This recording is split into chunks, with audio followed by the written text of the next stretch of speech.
Hello, അസ്സലാമു അലൈക്കും. ഇന്ന് ഞാൻ ഉണ്ടാക്കാൻ പോണത് ഒരു ഇറച്ചി കേക്കാണ് കേട്ടോ. അപ്പോൾ അതിന് ആവശ്യമുള്ള സാധനം ചിക്കനാണ്. ചിക്കൻ കൊണ്ടിട്ടാണ് ഉണ്ടാക്കാൻ പോണത്.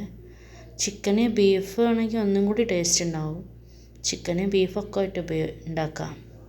അപ്പോൾ അതിന് വേണ്ട സാധനങ്ങൾ 2 ഉള്ളി, ഒരു 3 പച്ചമുളക്, പിന്നെ കുറച്ച് മല്ലിച്ചപ്പ്, പിന്നെ ഒരു ചെറിയ കഷ്ണം ഇഞ്ചി. പിന്നെ ചിക്കൻ ഞാൻ ഒരു 10-15 മിനിറ്റ് മഞ്ഞൾപ്പൊടി, മുളകും പൊടി, ഉപ്പും ചേർത്തിട്ട് മാഗ്നേറ്റ് ചെയ്ത് വെച്ചിട്ടുണ്ട്. അതിപ്പോൾ ഞാനിതാ ഓയിലിൽ പൊരിച്ചെടുക്കുകയാണ്. എന്നിട്ട് പൊരിച്ചെടുത്തതിന് ശേഷം അത് മിക്സിൻ്റെ ചെറിയ ജാറിലിട്ടുകൊണ്ട് ക്രഷ് ചെയ്തുകൊണ്ട് മാറ്റി വെക്കണം. അതേ എണ്ണയിൽ തന്നെ ഞാൻ അരിഞ്ഞ് വെച്ച ഉള്ളി, പച്ചമുളക്, ഇഞ്ചി ഒക്കെ ഇട്ടുകൊണ്ട് വഴറ്റുകയാണ്. മല്ലിച്ചപ്പ് ഇട്ടിന്, പിന്നെ കറിവേപ്പിൻ്റെ ഇല ഇട്ടിട്ട് വഴറ്റിയെടുക്കുക. എന്നിട്ട് അതിലേക്ക് 1/2 ടീസ്പൂണ് മഞ്ഞൾപ്പൊടി, ഒരു ടീസ്പൂണ് മുളകും പൊടി, ഒരു 1/2 ടീസ്പൂണ് കുരുമുളക് പൊടി, പിന്നെ ഒരു 1.5 ടീസ്പൂണ് ചിക്കൻ മസാല. ഇതെല്ലാം കൂടെ ചേർത്ത് കണ്ടിട്ട് നന്നായിട്ട് വഴറ്റുക. എൻ്റെ കയ്യിൽ ഗരം മസാല ഇല്ലാത്തതുകൊണ്ടാണ്, അല്ലെങ്കിൽ അതും കൂടെ ചേർത്തിരുന്നു. എന്നിട്ട് ആ ക്രഷ് ചെയ്ത് വെച്ച ചിക്കന് ഈ വഴറ്റിയ മസാലയൊക്കെ ഇട്ടുകൊണ്ട് നന്നാക്കി എടുക്കുക. ഒന്നും കൂടെ നന്നാക്കി വഴറ്റിയെടുക്കുക. എന്നിട്ട് ഞാനൊരു 5 കോഴിമുട്ടയാണ് എടുത്തിരുന്നത് കേട്ടോ. അപ്പോൾ നിങ്ങൾക്ക് വേണമെങ്കിൽ, ആൾക്കാർക്ക് തോനെ വേണമെങ്കിൽ ക്വാണ്ടിറ്റിനനുസരിച്ച് 6-7 ഒക്കെ ആക്കാം. അപ്പോൾ ഇതിൻ്റെ ഫില്ലിങ്സൊക്കെ അതേപോലെ കൂട്ടിയാൽ മതി. ഞാനൊരു 5 കോഴിമുട്ടക്കുള്ള ഇതാണ് ഞാൻ പറഞ്ഞിട്ടുള്ളത്.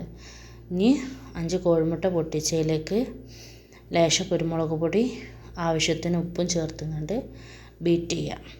എന്നിട്ട് ബീറ്റ് ചെയ്തതിന് ശേഷം ആ മസാല ഉണ്ടാക്കി വെച്ച ഫില്ലിങ് ഇല്ലേ, അത് അതിലേക്ക് ചേർത്തിട്ട് ഒന്നും കൂടെ നന്നാക്കി ബീറ്റ് ചെയ്യാം.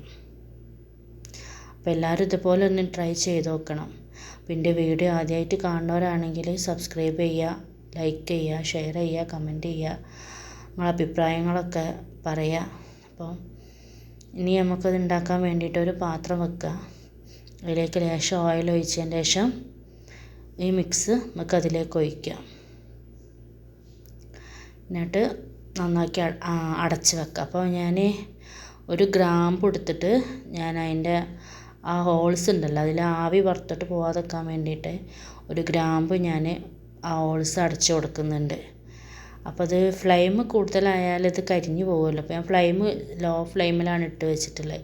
അപ്പോൾ ഞാൻ അടി കട്ടിയുള്ളൊരു പാത്രം എടുത്തിട്ട് ആ പാത്രം ഫ്ലെയിമിൻ്റെ മേലെ വെച്ചിട്ട് അങ്ങനെയാണ് അതിൻ്റെ മേലെ ഈ പാത്രം വെച്ച്. അപ്പോൾ ആകുമ്പോൾ അടി അങ്ങനെ ഉണ്ട് കരിയൂല, നല്ല മുരിഞ്ഞിങ്ങോട്ട് കിട്ടും. അപ്പോൾ ഞാൻ വെന്തിക്കണോ നോക്കുകയാണ്. അപ്പോൾ ഫോർക്ക് കൊണ്ടോ അല്ലെങ്കിൽ കൊള്ളി കൊണ്ട് എന്തെങ്കിലും കുത്തി നോക്കി. ഞാൻ കത്തി എടുത്തത്. അപ്പോൾ നോക്കുമ്പോൾ സാധനം വെന്തിട്ടുണ്ട്. അപ്പോൾ ഞാനിനി അത് സെർവിങ് പാത്രത്തിലേക്ക് മാറ്റി ഞാൻ കട്ട് ചെയ്ത് കണ്ട് കാണിച്ചു തരാം എങ്ങനെയുണ്ട് എന്നുള്ളത്. ഇവിടെ എൻ്റെ മോൻ്റെ ഫേവറേറ്റ് സാധനമാണത്. ഞാനിത് ഇടയ്ക്കിടയ്ക്ക് ഉണ്ടാക്കലുണ്ട്, എൻ്റെ മോൻക്ക് ഇഷ്ടമാണ്. അപ്പം എല്ലാവരും ഒന്ന് ട്രൈ ചെയ്ത് നോക്കുക. ഞാനിനി പിന്നെ വരാം. എന്നാൽ ശരി, അസ്സലാമു അലൈക്കും.